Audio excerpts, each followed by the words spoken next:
Personal loan की इस website के होम पेज के क्रिएशन में हम पहुंचे थे एडवांटेजेस के सेक्शन तक। एडवांटेजेस के सेक्शन को हमने प्रिपेयर कर लिया था। आज हम सीखेंगे कि किस तरह से इस पर्सनल लोन के बेसिक से सेक्शन को क्रिएट किया जाता है। तो सबसे पहले हम इसके लिए सबसे पहले उस डैशबोर्ड पैनल को खोल लेते हैं।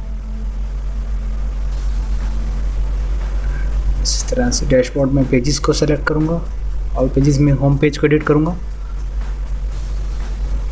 आप चाहें तो इसे डायरेक्टली यहाँ पर एडिट विद एलिमेंटर करने से भी एडिट कर सकते हैं, लेकिन मैं इसमें पेजेस में होम पेज में एडिट विद एलिमेंटर यहाँ से इसे लॉगिन करूँगा। पर्सनल लोन के इस सेक्शन में हम देख रहे हैं यहाँ पर राइट अलाइन। पर्सनल लोन के इस सेक्शन में हम यहाँ देख रहे हैं कि राइट अलाइनमेंट का यूज़ किया गया है। हेडिंग को और पैराग्राफ और डिवाइडर, इन तीनों चीज़ों को राइट साइड में अलाइन किया गया, जबकि जो फ़ोटो है वो लेफ़्ट अलाइन की गई है। इसके लिए सबसे पहले एक main title what is personal loan हम इसे ऐड करेंगे। कॉपी कर लेता हूँ उसे मैं, और यहाँ पर सबसे नीचे एक नया सेक्शन क्रिएट करेंगे, मेन सेक्शन, मेन स्ट्रक्चर, और उसे स्ट्रेचिंग करने के बाद इनर सेक्शन इसमें ऐड करेंगे। एक लेफ़्ट के लिए, लेफ़्ट में हमारा डेटा, ये वाला डाटा आएगा, और राइट में हमारी इमेज। लेफ़्ट के डेटा में हम हेडिंग को इंपोर्ट करते हैं,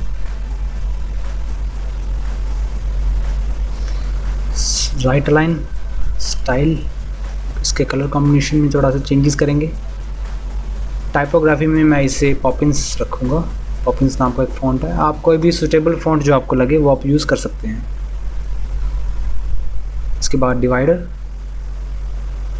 जो कि इस तरह से कुछ दिया गया है, डॉटेड डिवाइडर है पर्पल कलर में। इसे राइट लाइन, और इसकी जो विड्थ रहेगी वो 40, कलर पर्पल रहेगा, और जो डिवाइडर है वो रहेगा डॉटेड, कुछ इस तरह से। इसके बाद चलते हैं पैराग्राफ के एडिटिंग की ओर। टेक्स्ट एडिटर में सिंपल मैं यहाँ पेस्ट कर देता हूँ, ड्रैग किया, इस टेक्स्ट को, पैराग्राफ को copy and then paste into the text section, कुछ इस तरह से।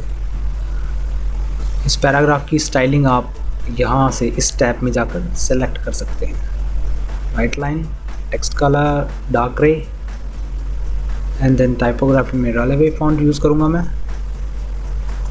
कुछ इस तरह से। जो साइज़ रहेगा वो रहेगा 16 साइज़ रहेगा, और जो लाइन हाइट है, आप यहाँ से देख रहे हैं लाइन हाइट को मैं यहाँ से मैनुअली मैनेज कर सकता हूँ, 1.5। एंड देन इसके बाद हम यहाँ पर अपनी इमेज ऐड करेंगे। लेफ़्ट साइड में ये इमेज, इसे अपडेट करके इस सेक्शन में इमेज पेस्ट कर देता हूँ। चूज़ इमेज, मैं यहाँ से वो इमेज अपलोड कर देता हूँ जो मुझे चाहिए।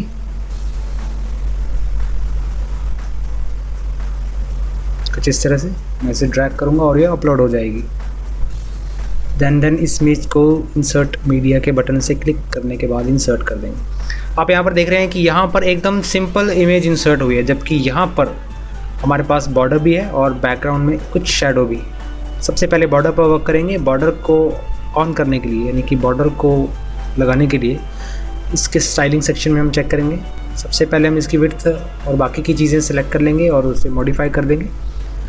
उसके बाद बॉर्डर के लिए हमें नॉर्मल में बॉर्डर टाइप सॉलिड रखना है, और उसकी विड्थ है वो हम कुछ इस तरह से सेटअप कर सकते हैं। मैं इसकी विड्थ 15 रखता हूँ, और जो कलर रहेगा वो इसी कलर में, बस मैं इसकी ओपेसिटी को कम कर देता हूँ। यहाँ से हम अपनी कलर की ओपेसिटी को मैनेज कर सकते हैं, और यहाँ से कलर को। अब इसकी ओपेसिटी रखता हूँ 0.50, कुछ इस तरह से। थोड़ा सा और नीचे की ओर 0.25। यहाँ से हम ओपेसिटी को मैनेज कर सकते हैं, और ओपेसिटी के बाद हम चलते हैं इसकी बॉर्डर की शैडो की ओर, कि अगर हम एक माउस को होवर करें यानी कि माउस अगर इस पर लेकर जाएं तभी हमारे सामने शैडो विजिबल हो, अदरवाइज़ नहीं। इसके लिए होवर पर जाकर हमें बॉक्स शैडो को ऑन करना होगा। कुछ इस तरह से ऑन करेंगे हम इसे।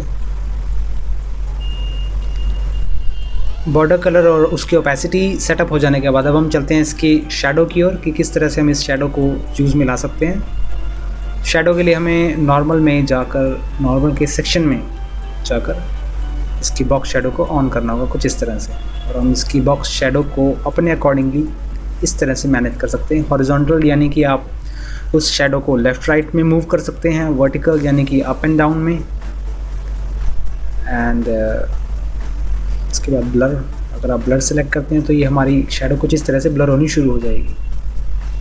और स्प्रेड का मीन है कि आप उस शैडो को कितना फैलाना चाहते हैं। स्प्रेड को -7, ब्लर को 10, एंड वर्टिकली मैं इसे इतना रखूँगा, एंड हॉरिजॉन्टली कुछ इस तरह से।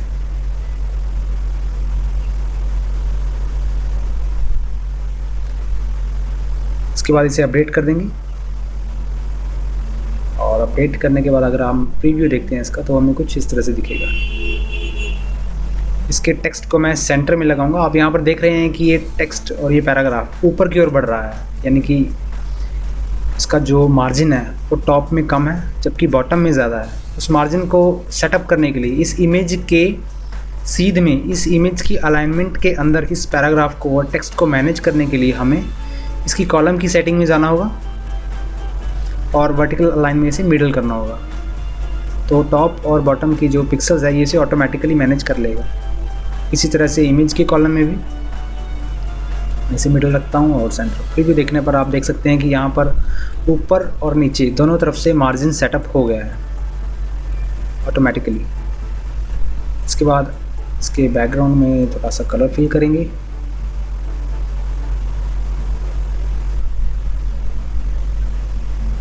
इस तरह से ये कैसा कलर यूज़ करना चाहता हूँ। और इसके जो मार्जिन है इस तरह की, इसकी पैडिंग को, उसकी पैडिंग को मैं बढ़ाना चाहूँगा क्योंकि मुझे टॉप और बॉटम में बैकग्राउंड कलर में स्पेस चाहिए। बैकग्राउंड कलर के लिए मैं आपको कुछ डार्क बैकग्राउंड कलर सेलेक्ट करके दिखा देता हूँ। एडवांस में जाकर हमें जो पैडिंग है वो टॉप से 50 एंड बॉटम से भी 50 रखनी होगी। और बैकग्राउंड कलर को मैं दोबारा से वही कलर सेलेक्ट कर लूँ। ये बैकग्राउंड कलर मैंने सिर्फ आपको दिखाने के लिए, इस मार्जिन और पैडिंग की प्रॉपर्टी को समझाने के लिए इस बैकग्राउंड कलर को मैंने यूज़ किया था। ओरिजिनल बैकग्राउंड कलर जो मैं यूज़ करना चाहता हूँ वो है ये, बिल्कुल लाइटिश सा बैकग्राउंड। प्रीव्यू देखने पर हमें कुछ इस तरह से दिखेगा। तो ये आपका एकदम सेक्शन तैयार है कुछ इसकी तरह, इसके जैसा।